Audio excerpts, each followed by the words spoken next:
guys, welcome back. Today I'm really excited to share with you my first single book review, and it's gonna have a kind of twist on it because I want to review a book alongside a song. At the end of May I read Sing, Unburied, Sing by Jesmyn, and I absolutely loved that book. I gave it 5 stars. It's absolutely amazing, and I have more things to say about it than can fit in a monthly wrap-up. This is why I'm talking about it, but also because reading the last 40 pages or so of this book, this song popped into my head that was just so fitting to this book and what it was telling and the atmosphere in it. And this is what led me to do this new review format. So this is basically the first installment in the One Book, One Song series, and I'm super excited about it and to share my thoughts with you. So Sing, Unburied, Sing is basically a family drama that plays in Mississippi in the United States, and it follows different characters from a same family. Firstly, we have Jojo, who is a young mixed-race boy, and he is basically playing parent to his younger sister Kayla. They're living with their grandparents who are taking care of them, and they have a very difficult relationship with their mother, Leonie, who struggles to be a mother and has to battle a drug addiction. So she's a black woman and her husband is white, and he is still in jail at the time where this novel starts. So what this book essentially does is paint a picture of a family living in Mississippi that has to deal with a legacy of violence and racism done to them in the past, and a racism that they still have to deal with today. And it's about how these events literally haunt them.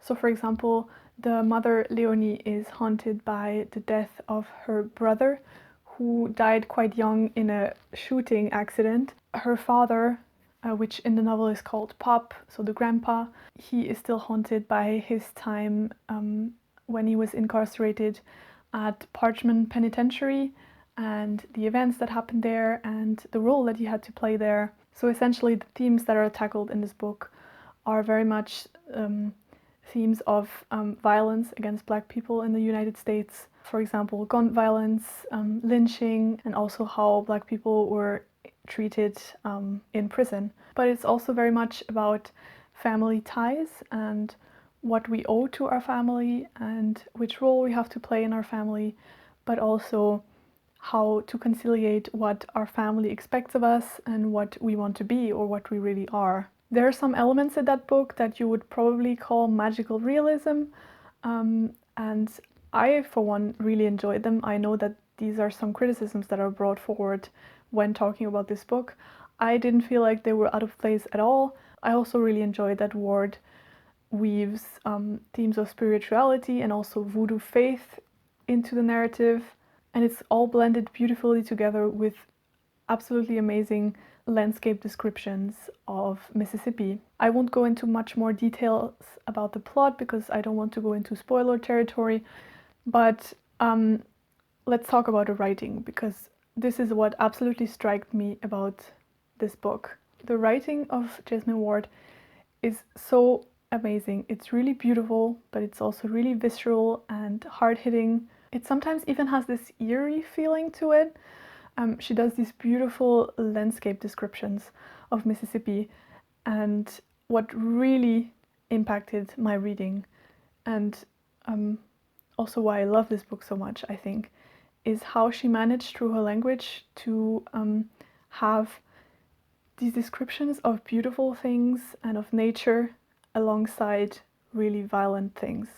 And I think this is what really made this song Strange Fruit pop into my head, because it also does that in a much shorter form, of course. It's only 3 verses, but these themes of having beauty alongside violence is explored also in this song, and this is also why I wanted to present it to you alongside the book. So just to give you a context, so the song Strange Fruit was first recorded by Billie Holiday in 1939, and the lyrics are actually a poem by Abel Meeropol, and this was written in 1937. And what this song was written for, what the lyrics were written for, was actually to protest the violence that was going on at that time in the South against Black people. There were a lot of lynchings going on. Now I will link down below a video of one of the performances by Billie Holiday. I really urge you to go and check it out and listen to it. It's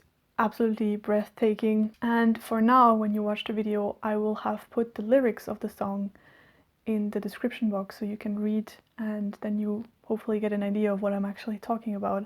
So what I actually found really interesting, and I think why this song also popped into my head while reading the last 40 pages or so, is that the central image of this song is a tree. So we talk about some fruits hanging on that tree. And the tree image is actually also explored in Sing Unburied Sing. I'm not gonna say why, because then it's also spoilers, but you will see it if you read it, or you can, if you've read it, you might know what I mean. But in the lyrics of the song, the tree we're talking about is actually an execution tree. So it's a tree where they hanged Black people. And if you just quickly read through the lyrics, you will really quickly see what I mean with this cohabitation of violence and the beauty of nature, because it's very much present within this poem. And in both the song lyrics and the book, you have this very raw language where the beautiful nature description cohabits with a horrible reality. And this is also really explored through all the senses. You can see it in the poem, but it's the same way in Jesmyn Ward's book.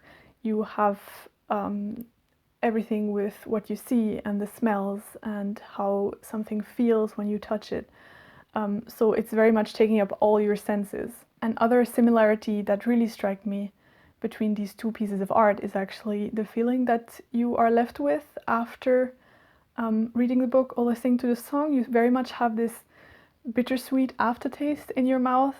I think these two pieces of art are absolutely wonderful.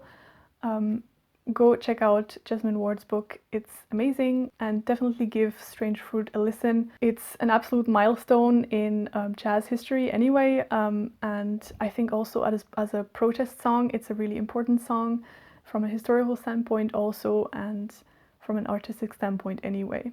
Alright, so these were my very all over the place, quite emotional thoughts about Sing Unburied Sing and the song Strange Fruit. I hope you enjoyed this video, and I hope you enjoyed the format. Let me know down below if this is something you think is good or you want me to make more of. I certainly had a lot of fun preparing this, and I thought it was a perfect opportunity to highlight both these beautiful pieces of art. Thanks so much for watching, guys, and I'll see you in my next one. Bye!